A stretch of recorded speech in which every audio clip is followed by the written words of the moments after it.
Bible సత్యాగ్రహాన్ని స్వాగతించుకొని నా మహిమ కొరకు వాడుకోండి. అందులో సూత్రాలు చెల్లిస్తున్నాము, మీ దయావసరాలు అప్పగించుకోండి. యేసుక్రీస్తు నామములో స్తుతించి ప్రార్థించడం పెట్టుకుంటున్నాం తండ్రి, ఆమేన్.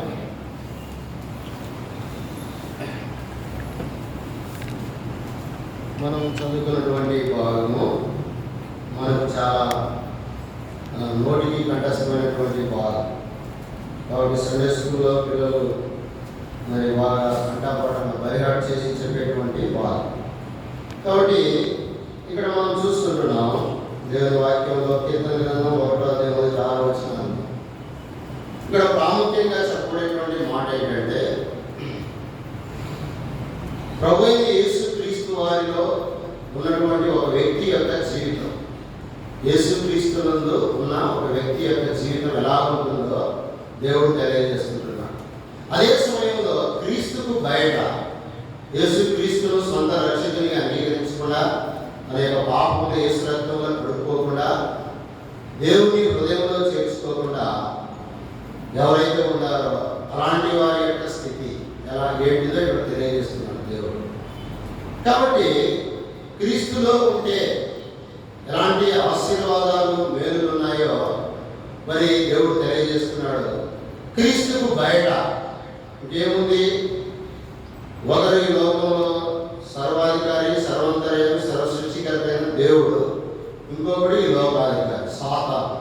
వాణ్ణి దుష్టుడు, అపవాది, అబద్ధికుడు, వానికి సుమారుగా చాలా పేర్లు ఉన్నాయి సాతాను. కాబట్టి మరి క్రీస్తుకు వెలుపట, క్రీస్తుకు బయట ఉంటే దాని యొక్క పరిస్థితి ఏంటి? క్రీస్తులో ఉన్న వారి యొక్క మరి ఆశీర్వాదములు, మేలులు, వారి యొక్క సంతోషం, వారి యొక్క ఆనందం ఏంటి అనేది ఈ జీవితంలో మనం చూసుకోవచ్చు.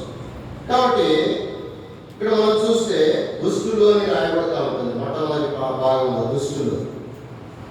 తర్వాత నీతిమంతులు అనేది ఒక పాత్ర ఉంటుంది, నీతిమంతులు. సరే, ఏది ఏమైనా ఈ లోకంలో యేసుక్రీస్తుని విశ్వాసం ఉంచగా ఆయన రక్షకుని అంగీకరించిన వాడు ఈ లోకంలో దుష్టుని యందు ఉన్నాడు.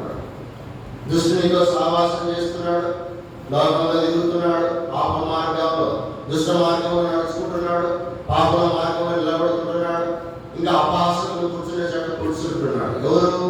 యేసుక్రీస్తునందు విశ్వాసం ఉంచినటువంటి వ్యక్తి, క్రీస్తును హృదయంలో సొంత రక్షకునిగా అంగీకరించినటువంటి వ్యక్తి. మరి అతని యొక్క జీవితం ఎలా ఉంటున్నదో 4వ వచనంలో చూస్తే, దుష్టులు అలాగనుండక గాలి చదవగొట్టు కొట్టుకునే ఉంటారు. కాబట్టి తర్వాత న్యాయ విమర్శలు ఉంటారు దుష్టులు, న్యాయ విమర్శలు దుష్టులు. తర్వాత 6వ వచనంలో చూస్తే చివరి దుష్టుల మార్గం నాశనానికి నడుపుతున్నాం. కానీ యేసుక్రీస్తునందు విశ్వాసం వచ్చిన ఒక వ్యక్తిని గురించి దేవుడు సెలవించిన మాట ఏంటంటే, 2వ వచనం చదువుకుందాం. 2వ వచనంలో కలిసి, యెహోవా ధర్మశాస్త్రమునందు ఆనందించుచు దివారాత్రము ధ్యానించువాడు ధన్యుడు. 3వ వచనం, అతడు నీటి కాలంలో ఎవరైనా నాటబడినదై ఆకు వాడక తన కాలమందు ఫలమించు చెట్టు వలె ఉండును. తర్వాత అతడు చేయనదంతా సఫలమవును. ఎంత ఆశీర్వాదకరమైన జీవితం! అందుకే పరిశుద్ధమైన బైబిల్ గ్రంథంలో ధన్యత అనే ఈ మాటకు బ్లెస్డ్ అని రాయబడింది. బ్లెస్డ్ అంటే ఆశీర్వదించబడిన వారు. బ్లెస్డ్ ఆది, బ్లెస్డ్ ఆది, బ్లెస్డ్ ఆది అని చాలా చోట్ల ఆశీర్వదించబడిన వారు, ఆశీర్వదించబడిన వారు. లోకరీతిగా మనం చూస్తే మనం ఏమనుకుంటామంటే, ఒక వ్యక్తికి మంచిగా డబ్బు ఉంటే, మంచి అంతస్తులు, మేడలు, విద్యలుంటే, బంగారు వెండి బాగుంటే, లేకుంటే మంచి కుమారులు, పిల్లలు బాగా దండిగా మంది ఉంటే వాడు ఆశీర్వదించబడిన వాడని లోకరీతిగా అనేకులు మాట్లాడుకుంటారు. అతడు ధన్యుడు అని చెప్తారు. నువ్వు ఎంత ధన్యుడు, నువ్వు ఎంత అదృష్టవంతుడివి, నీకు ఎంత డబ్బు ఉంది, ఎంత బంగారు ఉంది, నీ మేడ విద్యలు ఉన్నాయి, మంచిగా పిల్లల్ని ఇచ్చినాడు, లేకుంటే చదువు, ఆస్తి, ఐశ్వర్యము, ఈ లోకపు ఘనత, వాటన్నిటిని బట్టి ఒక వ్యక్తి గొప్పవాడు, ధన్యుడు, అదృష్టవంతుడు అని లోకం చెప్తారు. కానీ పరిశుద్ధమైన బైబిల్ గ్రంథం అలా లేదు.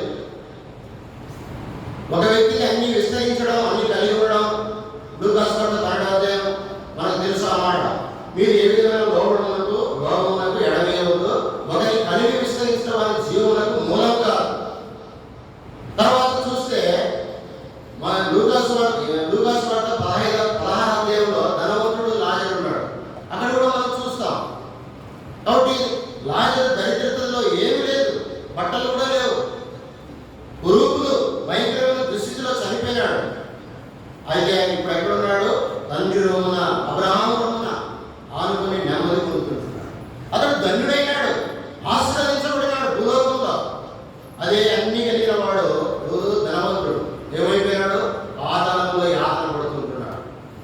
కాబట్టి ప్రియమైన సహోదరి సోదరుడా, ఉదయకాల సమయంలో ఎవరు మరి ఆశీర్వదించబడిన వారు? ఉదయకాల సమయంలో ఆరాధించడానికి వచ్చిన మన జీవితంలో ఈ ప్రశ్న మనకు ఉండాలి. ఎవరు ఆశీర్వదించబడిన వారు అని మనం చూస్తే మొట్టమొదటిగా చూస్తాం కీర్తన గ్రంథం. మనకు తెలిసిన భాగమే కీర్తన గ్రంథం 32వ అధ్యాయం. కీర్తన గ్రంథం 32వ అధ్యాయం. దయచేసి తీసుకో చదవండి. తన అతిక్రమములకు పరిహారము పొందినవాడు, తన పాపములకు ప్రాయశ్చిత్తము పొందినవాడు ధన్యుడు. యెహోవా చేత నిర్దోషి ఎంచబడినవాడు, ఆత్మలో కపటం లేనివాడు ధన్యుడు. ఇతడు ఆశీర్వదించబడినవాడు. కాబట్టి ప్రియమైన సహోదరి సోదరుడా, ఉదయకాల సమయంలో ప్రభువును ఆరాధించడం మన జీవితంలో మనం ఎట్లు ఆశీర్వదించబడిన వాడు అంటే, నీ యొక్క పాపములు, నా యొక్క పాపములు ప్రభువైన యేసుక్రీస్తు వారి రక్తంలో ప్రాయశ్చిత్తం చేసుకోవడం ద్వారా నీవు నేను ఆశీర్వదించబడిన వారు. అనేకసార్లు ఈ సత్యాన్ని తెలియక దేవుడిని ఆరాధించడానికి వచ్చినామంటే ఏవో ఉంటేనే, అన్ని బాగా జరిగితేనే ప్రభువుని ఆరాధించాలని కాదు. ఉదయకాల సమయంలో ప్రభువుని ఆరాధించడానికి వచ్చిన మన జీవితంలో, నీ జీవితంలో, నా జీవితంలో ఎవరు ధన్యుడంటే తన అతిక్రమములకు పరిహారం పొందినవాడు, తన పాపములకు ప్రాయశ్చిత్తం పొందినవాడు, యెహోవా చేత నిర్దోషి ఎంచబడినవాడు, ఆత్మలో కపటం లేనివాడు ధన్యుడు. కాబట్టి ఎవరి యొక్క పాపములు ప్రభువైన యేసుక్రీస్తు యొక్క రక్తంలో కడగబడి ఉంటాయో, నీతిమంతులుగా చేయబడి ఉంటారో వారు ధన్యులండి, వారు ఆశీర్వదించబడినవారు. కాబట్టి మనకు తెలుసు మొదటి యోహాను పత్రిక 2వ అధ్యాయం 2వ వచనంలో ఒక మాట రాయబడింది. మొదటి యోహాను పత్రిక 2వ అధ్యాయం 2వ వచనం చదవండి. మరి యేసుక్రీస్తు ప్రభువారు ఏమైంటున్నాడు? ఆయనే మన పాపములకు శాంతికరమైనాడు. మన పాపములకు మాత్రమే కాదు, సర్వలోకమునకు శాంతికరమైనాడు. కింద పుట్టినోట్లో రాయబడింది శాంతికరమైనాడు అంటే ప్రాయశ్చిత్తమైనాడు. కాబట్టి ప్రభువైన యేసుక్రీస్తు వారు సర్వ మానవాళి పాప పరిహారం కొరకు కల్వారి శిలువలో బలి అయినాడు. ఆయన ప్రాయశ్చిత్తమైనాడు. ఆయన కాచిన ప్రశస్తమైన రక్తం ద్వారా లోకంలో ఉండే ప్రతి మానవుడు తన యొక్క పాపములకు ప్రాయశ్చిత్తం పొందితే అతను ఆశీర్వదించబడినవాడు. ఎంత ధన్యకరమైన జీవితం ప్రియమైన సహోదరి సోదరుడా. అందుకే ఎఫెసీయులకు రాసిన పత్రిక మనకు తెలిసిన భాగమే మొదటి అధ్యాయము 2వ వచనం. ఎఫెసీయులకు రాసిన పత్రిక మొదటి అధ్యాయము 2వ వచనం అందరం చూద్దాం. ఎఫెసీయులకు రాసిన పత్రిక 2వ అధ్యాయము అందరం చూద్దాం. ఎఫెసీయులకు రాసిన పత్రిక 2వ అధ్యాయము 3వ వచనం అందరం చూద్దాం. ఎఫెసీ 1వ అధ్యాయము 3వ వచనం అందరం చూద్దాం. మన ప్రభువైన యేసుక్రీస్తు యొక్క తండ్రి దేవుడు స్తుతింపబడును గాక. ఆయన క్రీస్తునందు పరలోక విషయములలో ఆత్మ సంబంధమైన ప్రతి ఆశీర్వాదమును మనకు అనుగ్రహించెను. కాబట్టి ఈ ఆశీర్వాదాలు మొట్టమొదట ఆత్మ సంబంధమైనవి, పర సంబంధమైనవి. ఇవి అవి ఎలా కలిగినాయంటే యేసుక్రీస్తు మన యొక్క పాపములకు పరిహారం చేయడం ద్వారా, నీ పాపములు నా పాపము యేసుక్రీస్తు రక్తంలో ప్రాయశ్చిత్తం చేసుకునడం ద్వారా ఈ ఆశీర్వాదానికి మనకు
ఆశ్చర్యమైతే ప్రభువుని ఆరాధించు.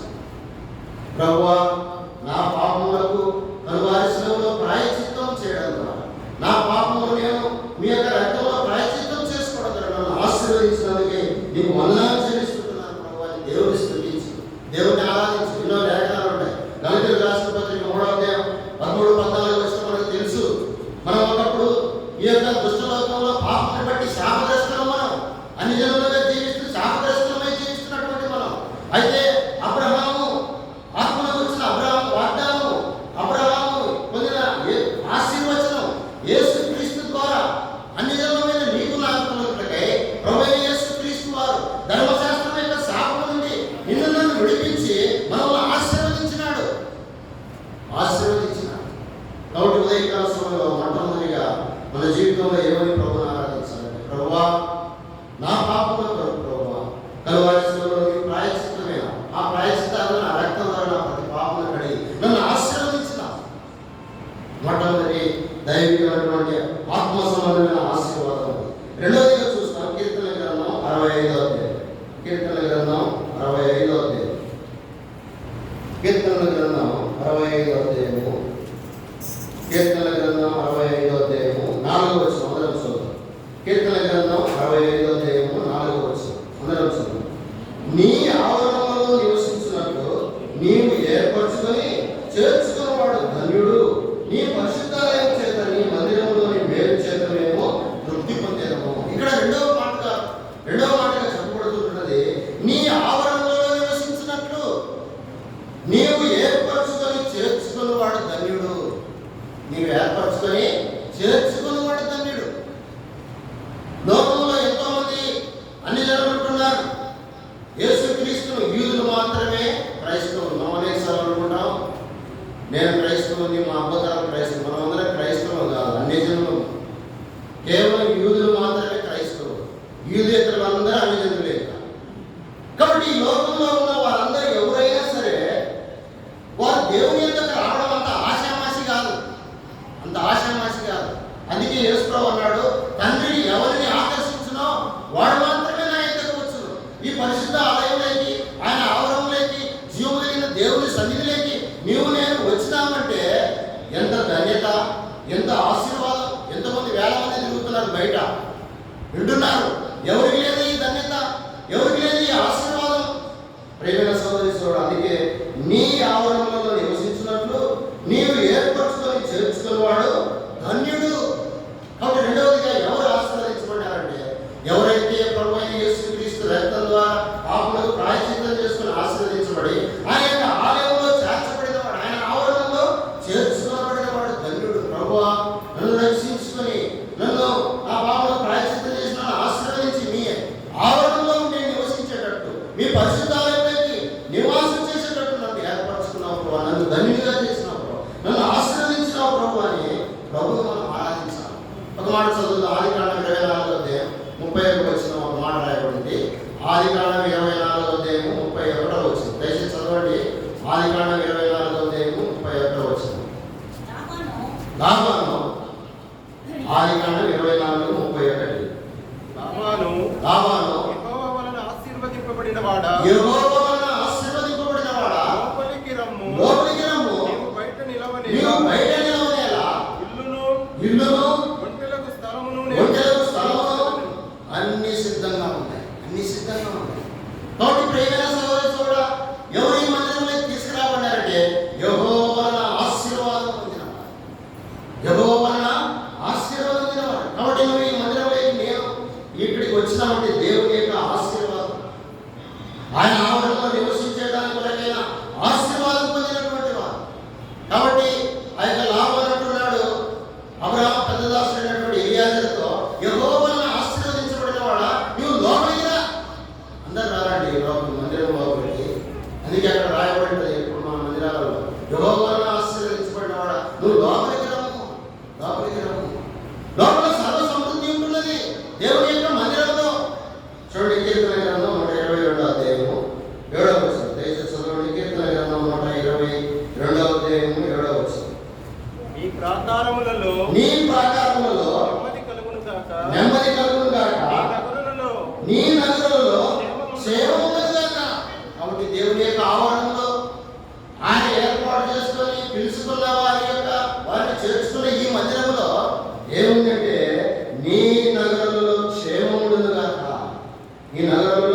క్షేమం ఉంది, నీ ప్రాకారంలో నెమ్మది ఉంది. ఎవరు కూర్చుంటారండి ఇంతసేపు గంటల తరబడి కూర్చున్నామంటే? దేవుని యొక్క కృప, దేవుని యొక్క ఆశీర్వాదం మన పాపంలో క్షమించబడి ఉన్నాయి. చాలా మంది అంటారబ్బా అన్ని మందిరానికి సార్ గంటల తరబడి కూర్చోవాలి చూస్తారు. ఎంత ధన్యత! దేవుని యొక్క మందిరంలో, దేవుని యొక్క ఆవరణలో ఆయన ఏర్పరచుకున్నవాడు, చేర్చుకొని ఏర్పరచుకున్నవాడు ధన్యుడు అని చెప్తా ఉన్నాడు. ఆశీర్వదించబడినవాడు, లోపలికి వచ్చినవాడు ఆశీర్వదించబడినవాడు. ఈ నగరంలో, ఈ ప్రాంతాలలో ఏముందంటే క్షేమం ఉంది, నెమ్మది ఉంది. నెమ్మది ఉంది. ఒకప్పుడు నెమ్మది లేక దుష్టుల ఆలోచన పాపలు అపహాసకులు కూర్చున్నాం, అక్కడ సంతోషిస్తున్నాం. దాని అంతము అక్కడ నాశనానికి నడిపిస్తున్న పరిస్థితి. ప్రేమ సోదరుడా, దేవుడు ప్రేమ స్వరూపేయుడి. ఆయన ఆవరణలో నివసించినట్లు ఆయన ఏర్పరచుకొని చేర్చుకున్నవాడు ధన్యుడు. ఆయన ఆవరణలో ఇప్పుడు ఏముందంటే ప్రేమ సోదరుడు నెమ్మది ఉంది. ఆయన ప్రాకారంలో లేదా ఆయన ఆవరణలో నెమ్మది ఉంది. ఆయన నగరంలో ఇక్కడ మనకి ఏమన్నా క్షేమం ఉంది. ఒకప్పుడు నీవు నేను ఈ క్షేమము, ఈ నెమ్మది పొందలేని స్థితిలో ఎక్కడున్నామంటే భక్తిహీనత గుడారంలో ఉన్నా. మన యొక్క హృదయం భక్తిహీనంగా ఉంటున్నది, మన ఇల్లు భక్తిహీనమైనది. అందుకే కీర్తన గ్రంథం 24వ అధ్యాయము 10వ వచనంలో మాట రాయబడింది. కీర్తన గ్రంథం 24వ అధ్యాయం 10వ వచనంలో, నీ ఆవరణములో ఒక దినము గడుపుట 1000 దినముల కంటే శ్రేష్టము భక్తిహీనుల గుడారం చాలు. ఒకప్పుడు ఎలా ఉండేది మన జీవితం? యేసుక్రీస్తునందు లేనప్పుడు, యేసుక్రీస్తులో రక్తం ద్వారా కడగబడినప్పుడు, ఆ ఆశీర్వాదం పొందనప్పుడు, దేవుని మందిరంలోకి రానప్పుడు మన హృదయం, నీవు నేను భక్తిహీనులము, మన ఇల్లు భక్తిహీనుల యొక్క గృహము, నెమ్మది లేదు. అందుకే సామెతల గ్రంథం 3వ అధ్యాయం 33వ వచనంలో మాట రాయబడింది. చూడండి, సామెతల గ్రంథం 3వ అధ్యాయము 33వ వచనం. సామెతల గ్రంథం 3వ అధ్యాయము, భక్తిహీనుల ఇంటి మీదికి యెహోవా శాపము వచ్చును, నీతిమంతుల నివాస స్థలములో ఆయన ఆశీర్వదించును. కాబట్టి ప్రేమ సోదరుడా, ఒకప్పుడు భక్తిహీనుల గుడారంలో అల్లరితో కూడిన లాక్షమైన దుష్టత్వము, పాపము మన హృదయంలో, మన ఇంటిలో నివసిస్తూ ఉండేది. శాపానికి కారణం, శాపానికి వారసులు, శపించబడిన వారు. అలాంటి మనము దేవుడు నీ ఆవరణలో నివసించినట్లు నీవు ఏర్పరచుకొని చేర్చుకున్నవాడు ధన్యుడు, ఆశీర్వదించబడిన వాడు.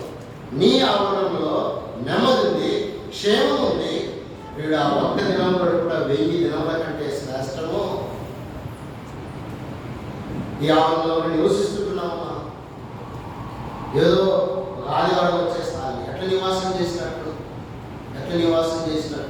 కాబట్టి ప్రియమైన సోదరుడా, నీ ఆవరణలో నివసించినట్లు ప్రభువైన యేసుక్రీస్తు వారు ఎవరైతే ఏర్పరచుకొని చేర్చుకొని వాడు ధన్యుడు. కాబట్టి ఇది ధన్యత. అందుకే కీర్తన గ్రంథం 128వ అధ్యాయం 5వ వచనంలో మాట రాయబడింది. కీర్తన గ్రంథం 128వ అధ్యాయం 5వ వచనంలో, సియోనులో నుండి యెహోవా నిన్ను ఆశీర్వదించును. కాబట్టి ఈ ఆవరణలో నువ్వు నివసిస్తున్నట్లయితే దైవికమైనటువంటి ఆశీర్వాదాలు ఇక్కడ నుంచి నీకు ప్రాకుతాయి. ఎంత ఆశీర్వాదకరమైన జీవితం! యెహోవా యందు భయభక్తులు గలవాడు ఈలాగు ఆశీర్వదించు. యెహోవా యందు భయభక్తులు కలిగి ఆయన త్రోవలో నడుచువారందరూ ధన్యులు, బ్లెస్డ్ పీపుల్. కాబట్టి ఉదయకాల సమయంలో మనం చూస్తున్నాం. రెండవదిగా, ప్రభువా నీ ఆవరణలో నివసించినట్లు నీవు ఏర్పరచుకొని చేర్చుకున్న నన్ను అటు ఆశీర్వాదం నాకు దయచేసినందుకు నీకు వందనాలని ప్రభువు మనం ఆరాధించుకోవాలి. తర్వాత మూడవదిగా చూసిన కీర్తన గ్రంథం 94వ అధ్యాయము 12వ వచనం. కీర్తన గ్రంథం 94వ అధ్యాయము 12వ వచనం. అందరం కలిసి చదువుకున్నాం. కీర్తన గ్రంథం 94వ అధ్యాయము 12వ వచనం. అందరం కీర్తన 94:12 అందరం చదువు. యెహోవా నీవు శిక్షించువాడు, నీ ధర్మశాస్త్రమును బట్టి నీవు బోధించువాడు ధన్యుడు. ఎవరు ఆశీర్వదించబడిన వారంటే దేవుడు శిక్షించే మనుషుడు, దేవుడు శిక్షించేవాడు. దేవుడు ఎవరినైతే శిక్షిస్తాడో అతడు. తర్వాత నీ ధర్మశాస్త్రం బట్టి నీవు బోధించేవాడు ధన్యుడు. ఆయన బోధన విని దానికి విసుకకుండా దానికి లోబడి ప్రేమైన సహోదరుడా, ఇంతవరకు బాగాలేదు, ఇప్పుడే శిక్షిస్తారంటే దేవుడు దేవుడు శిక్షించడానికి కూడా పిలుస్తాడా? దేవుడు శిక్షించడానికి కూడా పిలుస్తాడా? ప్రేమైన సహోదరి సహోదరు, మనం చూస్తాం ద్వితీయోపదేశకాండం 8వ అధ్యాయం 5వ వచనం. ద్వితీయోపదేశకాండం 8వ అధ్యాయం చదువుదాం. ద్వితీయోపదేశకాండము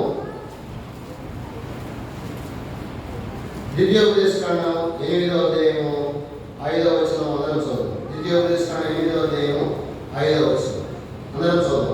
ఒకడు తన కుమారుని ఎట్లు శిక్షించెనో అట్లే నీ దేవుడైన యెహోవా నిన్ను శిక్షించువాడని నీవు తెలుసుకొని ఆయన మార్గంలో నడుచుకున్నట్లును ఆయనకు భయపడినట్లును నీ దేవుడైన యెహోవా ఆజ్ఞలను గైకొనవలెను.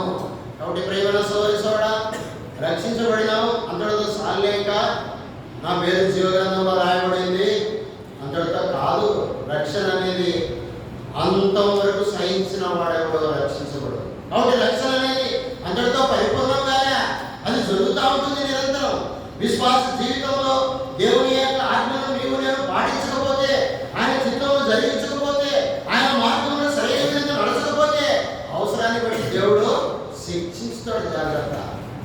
ఆ శిక్ష పొందేది ఎవరైతే పొంది సరి చేసుకొని దేవుని మార్గంలో సెపరేట్ అవుతారో వాళ్ళు ఎవరన్నా ఆశీర్వదించబడిన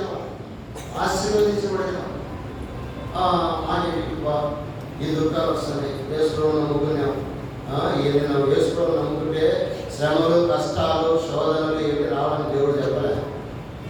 ప్రేమ సహోదరి సోదరా, కాబట్టి ఇక్కడ మనం చూస్తే ఏమంటున్నాడంటే, యెహోవా నీవు శిక్షించువాడు, నీ ధర్మశాస్త్రం బట్టి నీవు బోధించువాడు ధన్యుడు.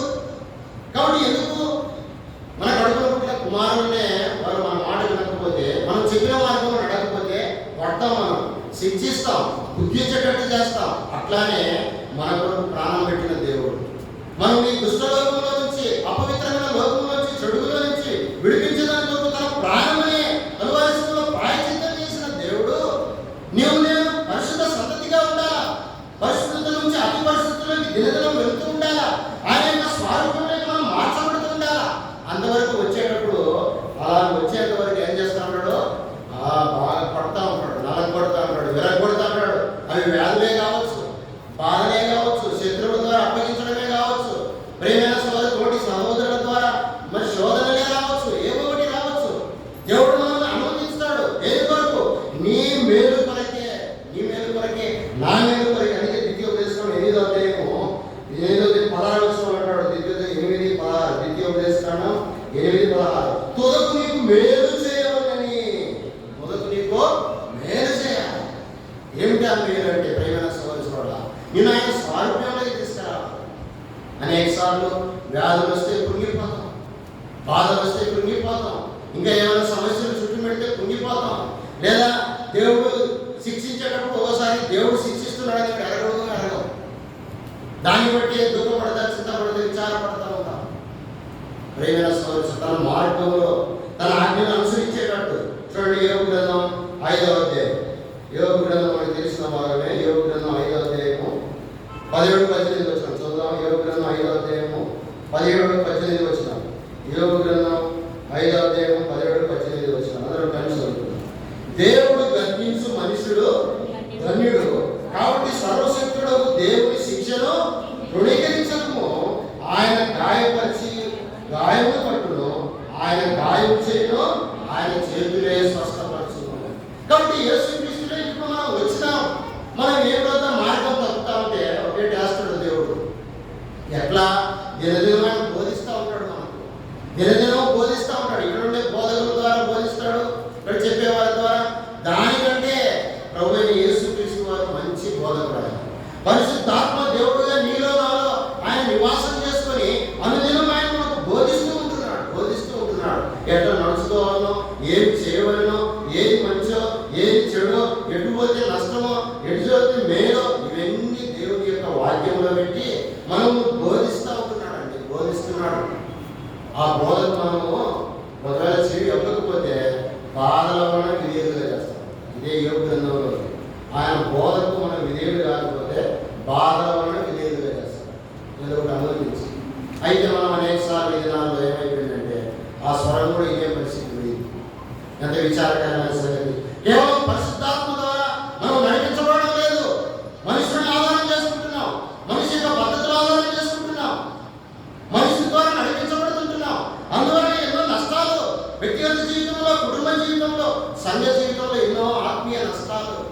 ప్రేమ సోదరుడా, యోహాను సువార్త 14వ అధ్యాయము 6వ వచనం చదువుదాం. యోహాను సువార్త 14వ అధ్యాయము 6వ వచనం. యోహాను సువార్త 14వ అధ్యాయము 6వ వచనం, 16వ వచనం, క్షమించండి. యోహాను సువార్త 14వ అధ్యాయం, యోహాను సువార్త 14వ అధ్యాయము 16వ వచనం అందరం కలిసి చదువుదాం. యోహాను సువార్త 14వ అధ్యాయం 16వ వచనం అందరం కలిసి చదువుదాం. యోహాను సువార్త 14:16.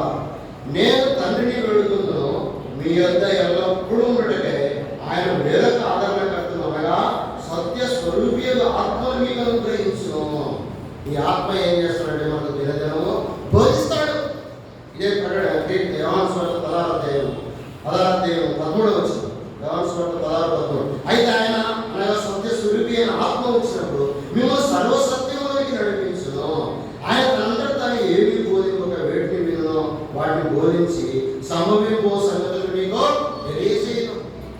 కాబట్టి ఉదయకాల సమయంలో ఎవడు ధన్యుడంటే యెహోవా నీవు శిక్షించువాడు, నీ ధర్మశాస్త్రం బట్టి బోధించువాడు.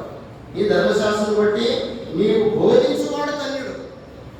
కాబట్టి మనం ఎట్లా ఆశీర్వాదకరంగా చేసినాడు ప్రభా, నన్ను నీ ఆవరణలో చేర్చుకున్నాడమే కాదు ప్రభా, దినదినము నీ పరిశుద్ధాత్మ స్వరూపిగా ఆత్మస్వరూపిగా నాలో ఉండి నాకు బోధిస్తుంటున్నావు ప్రభా. రోజు వాక్యం చదువుతుంటున్నప్పుడు నన్ను బోధిస్తుంటున్నావు, నన్ను నడిపిస్తుంటున్నావు. ఒకవేళ నేను మాట వినకపోతే, మార్గం తప్పిపోతే, నీ ఆజ్ఞలు నడిచని పెడితే నన్ను శిక్షించి నన్ను నీ దారిలోకి తెచ్చుకుంటున్నావు ప్రభా. ఆ విధంగా నన్ను ఆశీర్వదిస్తున్నందుకై నీకు స్తోత్రాలు ప్రభా, నీకు వందనాలు ప్రభా అని చెప్పు ఉదయకాల సమయంలో.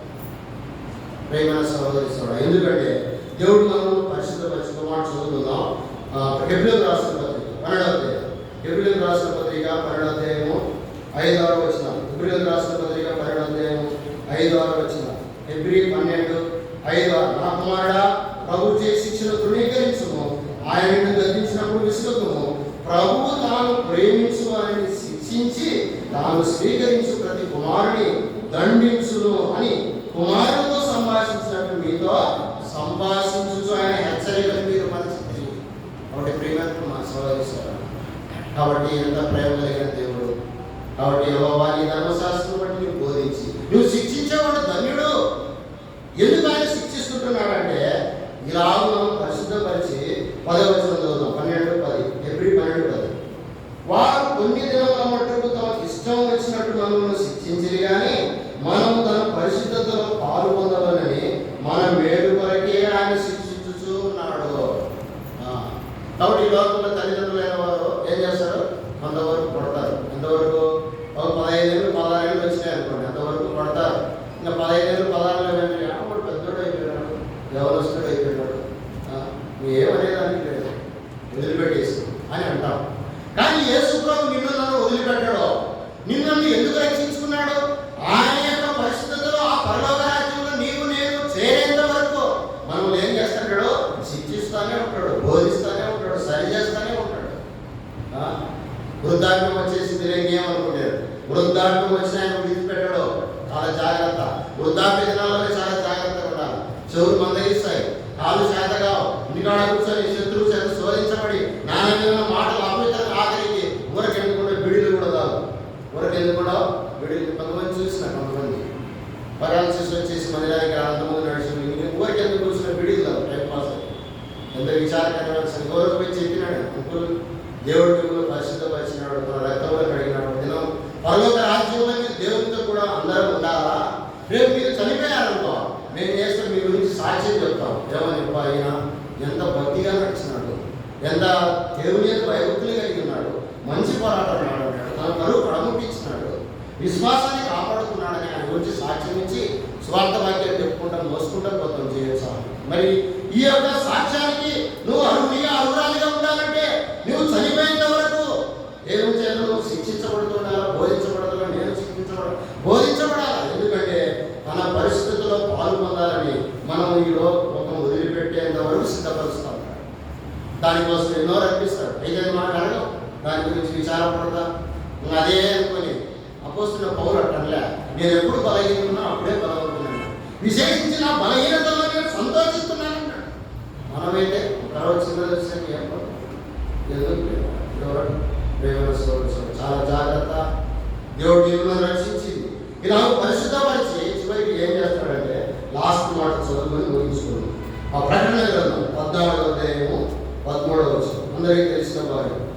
ఇదందరూ ఇప్పుడు చదువుకో, చనిపోయినాక బిడ్డలు పెట్టినాక సమాధి దగ్గర చదువుకున్నాం. కానీ ఏంటంటే ఇదంతా ఆశీర్వాదము. ప్రకటన గ్రంథం 14వ అధ్యాయము 13వ వచనం అందరూ చదువు. ప్రకటన గ్రంథం 14వ అధ్యాయము 13వ వచనం అందరూ చదువు. అంతటా ఇప్పటి నుండి ప్రభువునందు మృతులు ధన్యులని వ్రాయమని పరలోకం నుండి ఒక స్వరం చెప్పగా వింటిని. కాబట్టి ఎవరు ధన్యులు? ఎవరు ఆశీర్వదించబడ్డారు?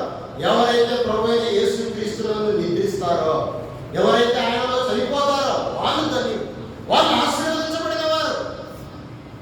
ప్రేమైన సహోదరి సోదరా, ప్రభువా నేను చివరి వరకు అలాగుంది ప్రభువా, చివరి వరకు మీతో నడిచి అలా కనపడి అట్లే వెళ్ళిపోవాలి. నేను ఎరుగుతుంది ఇక్కడున్నావు అనుకున్నాను. కానీ ఆయన మందిర స్వార్థ రాలేకపోతే దేవరాజు అనుకున్నాడు. ఆయన ప్రతి ఆదివారం ఆరాధన చేస్తాడు.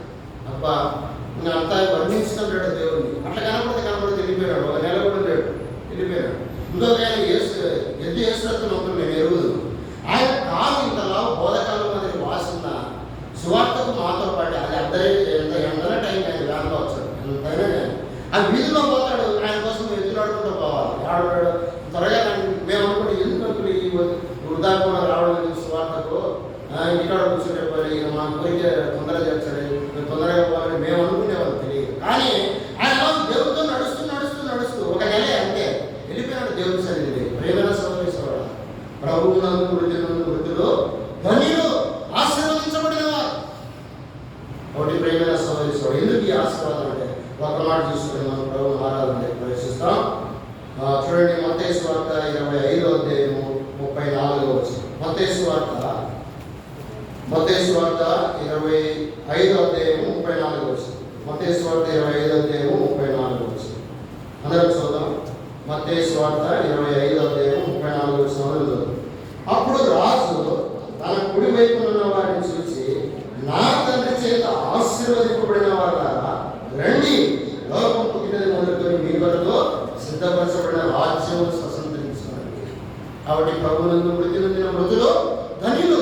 ఎందుకంటే వారి కొరకు లోకం పుట్టినది మొదలుకొని వారి కొరకు సిద్ధపరచబడిన రాజ్యం ఉంది. అది ఎంతో సంతోషము, ఆనందము. అది ఎంత సంతోషం! అక్కడికి పోయిన తర్వాత ఆనంద బాష్పాలు రాస్తాం.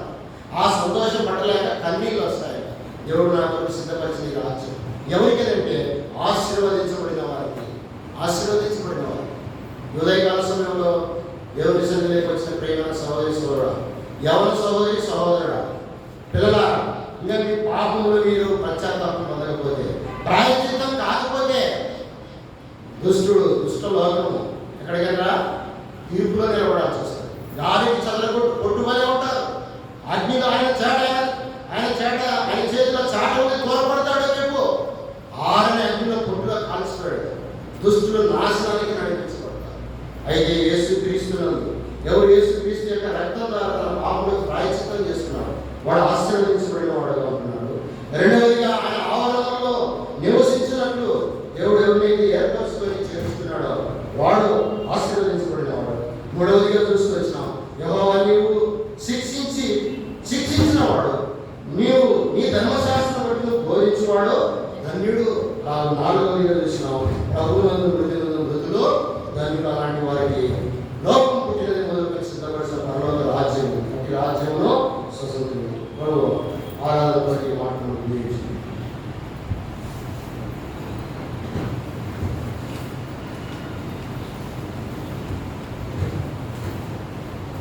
పాటలు పెడతారు.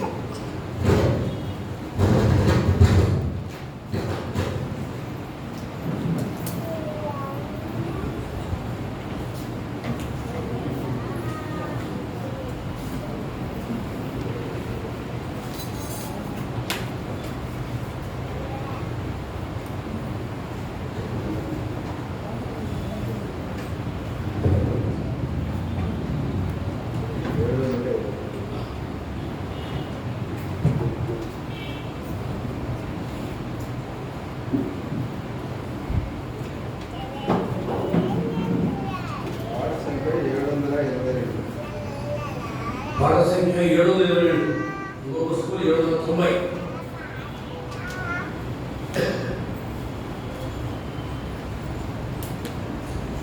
22,790 నీ మందిరమునకు నివసించువాడు ధన్యుడు. పల్లవి మొదటి లేచి పడుతున్నా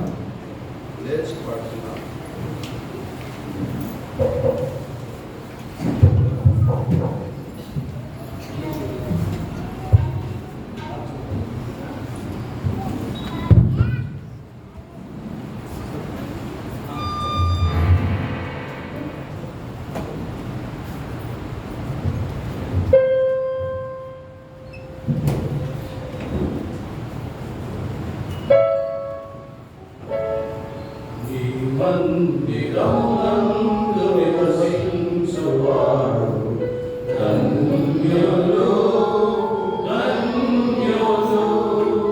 నీ వలన బలముందువాడు ధన్యులు, ధన్యులు.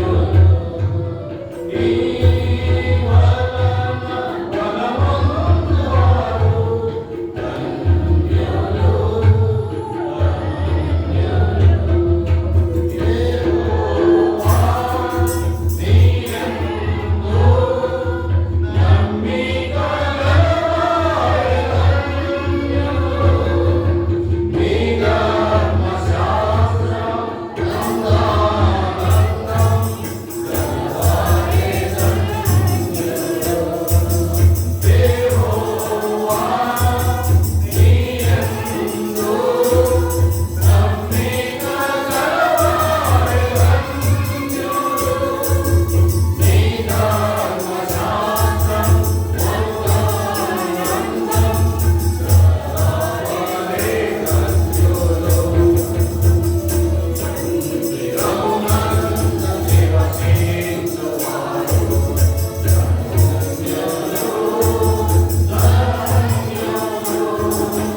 Teachers Saramma Kumaramma,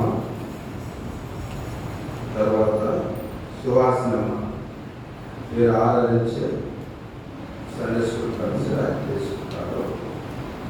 cardless mic వంట చేసే పరిచయం కూడా